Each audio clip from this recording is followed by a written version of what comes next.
فاكرين دي؟ طب فاكرين شكلها؟ شامين ريحتها؟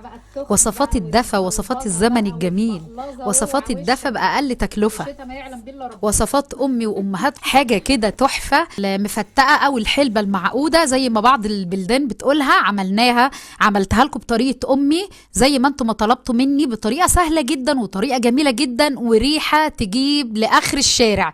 يلا بينا نشوف اتعملت ازاي، وتعالي خدي أسراري أنا وماما وتركيبتنا فيها اللي بتخليها تجيب لاخر الشارع عملناها ازاي وطلعت معانا بالمنظر ده ازاي. يلا بينا على الحلقه. انا كان عندي صراحه كام برطمان عسل كده اسود مركونين، ما يعني الولاد ما لهمش فيه قوي، فجبتهم. هو من هنا لهنا يعني عملوا لي حوالي مثلا كيلو ونص عسل. خلاص لما جمعتهم كلهم فضيتهم على الحله، في الحله على البارد، ومش هولع عليهم بوتاجاز، وجبت كوبايه الا ربع زيت او كوبايه زيت، ونزلت بيه وسخنتها، ونزلت عليها بكوبايه فول سوداني او ربع كيلو فول سوداني، ونزلت كمان بمعلقه كبيره دقيق. بصوا يا جماعه، في ناس بتعمل الحاجات دي على البارد ما بيبقاش ليها ريحه. من تركات امي حبيبتي الله يرحمها في الوصفه الجميله بتاعت الناس الطيبه بتوع زمان، كانت ماما لازم تحمص الحاجه دي، بتقلب الدنيا، بتخلي ريحتها حلوه جدا، وبتخلي كل الحاجات اللي بنضيفها زي السمسم اللي انا ضفت نص كوبايه سمسم كمان ابيض هحمصه، بتخليهم ينزلوا الزيوت العطريه اللي فيهم، وريحتها تبقى قويه وبتبقى مفيده. نزلت كمان بجوز هند، دي اضافه ما حدش بيضيفها، كانت ماما حبيبتي الله يرحمها بتضيفها. وهنزل بقى كمان بحبه البركه، ربع كوبايه نص كوبايه على حسب رغبتك، بس ما تكتريهاش قوي. الاساس فيها الفول السوداني والسمسم. خلاص حمصي بقى كده، بس اوعي يمرر منك، وخليكي بقى ايدك بقى ايه شغاله تقليب. واللي بضيفه ده معلقتين كبار مغات كده حلوين، كنت جايباهم من عطار كبير، حاجته جميله جدا. في ناس بتعمل حلبه مطحونه، لا احنا بنعمل بقى بمغات.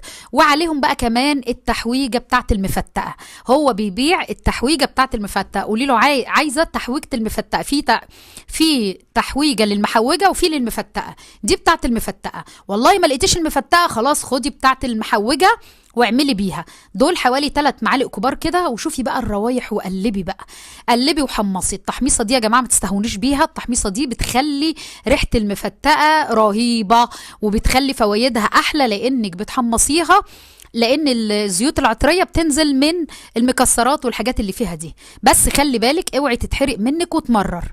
خلاص هنزل بالكلام الحلو ده بقى كده على العسل وهو بارد، انا لسه ما فتحتش البوتاجاز، ما تنزليش عليها والعسل سخن غلط هيقفش فيها، وهو بارد يا جماعه. نزلت بقى بكل الحاجات الحلوه دي، حد بقى عايز يحط بندق لوز كاجو براحتكم خالص، بس احنا بنعمل الحاجه بتاعت الزمن الجميل اللي كان متعودين عليها، كانت دايما بالفول السوداني. هنزل برشه خفيفه ملح، رشه الملح الخفيفه دي ما تكتريش طبعا، دي بتكسر يعني بتخليكي تاكليها ما تجزعش نفسك، بتكسر الجزعه اللي بتبقى تيجي كده في الحاجه المسكره قوي، وبتعمل لنا تعادل في الطعم كده وتوازن. وهبتدي بقى اقلب بقى كده تقليبه حلوه كده على نار، فتحت النار بقى. في الاول هسيبها نار عاليه لمده 5 دقائق، وبعد كده هدي النار بقى وقلبي بقى، اوعي تشيط منك ايدك ما تسيبهاش. وطبعا لما تيجي تعمليها في حله غويطه، اوعي تعمليها يا دوبك على القد، لان بتفور ولسعتها ربنا يعافيكم. ابتدت تغلي معايا اهي، ولونها ابتدى يغمق زي ما انتم ما شايفين، وريحتها بقى والله اللي يطلع من تحت هيقولك انت بتعملي ايه، هيقولك حاجه ريحتها حلوه قوي كنا بنشمها زمان، بجد جميله جدا. اول ما تغلي هنزل بقى بمعلقه عصير ليمون كبيره، طبعا انا جبت نصين ليمون، نصين كده يعني ليمونه كبيره بحالها كده عشان تعمل لي ايه المعلقه الكبيره بتاعت عصير الليمون. معلقه عصير الليمون دي هتخليها تقعد، وبرده هتكون ماده نوع من انواع الحفظ ليها. هقلب وايدي بقى على نار هاديه وبالراحه خالص. بصوا بقى يا جماعه، انا هقول لكم على حاجه احنا وصلنا لها. احنا كنا ماما تقعد تعملها كده، تسويها على نار هاديه جدا، وبعدين تختبرها بقى استوت امتى، لما تاخد كده حبه على المعلقه وتعمل خط، لو الخط ده ما توصلش مع الخط ده يبقى كده استوت.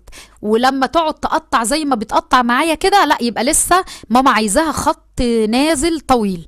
لقينا بقى ايه؟ لقينا دلوقتي ان هي لما بتتعمل كده بتبقى جامده، بتتقل قوي، لان لما بنسيبها تبرد المفتقه بتتقل.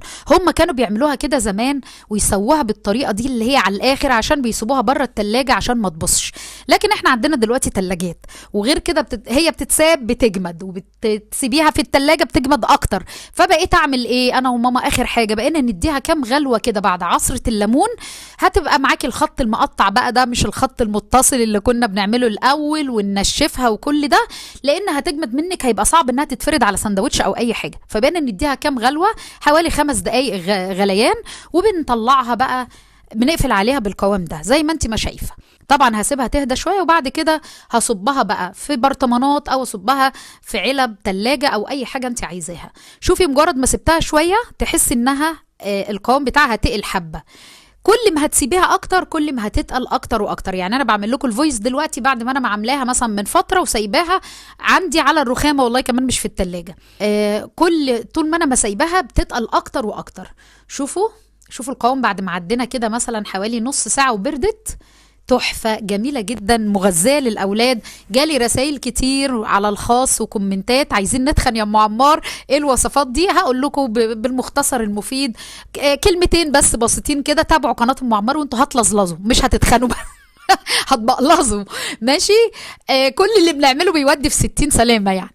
من على رأسهم طبعا المفتقة، وان شاء الله اعمل لكم المحوجة هنزلها لكم قريب، لان انا عملتها برضو قبل المفتقة. ودي الحاجات يا جماعة الجميلة المغذية اللي كانوا بيدوها للاطفال وهم صغيرين، تلاقي وشهم يحمر، لو في ديدان في بطنهم اعزكم الله. كانت العسل الاسود ده ماما تقول لي يحوش الديدان ويحمر الوش، تحوش الانيميا، تخلي الصحة كويسة. فلو لو ولادنا ربناهم كده ياخدوا معلقة صغيرة كل يوم على الصبح هتبقى جميلة. وادي المحوجة كده، بس دي لقطة تشويقية عشان بوريها لكم عشان تنتظروا الحلقه بتاعتها قريب جدا ان شاء الله.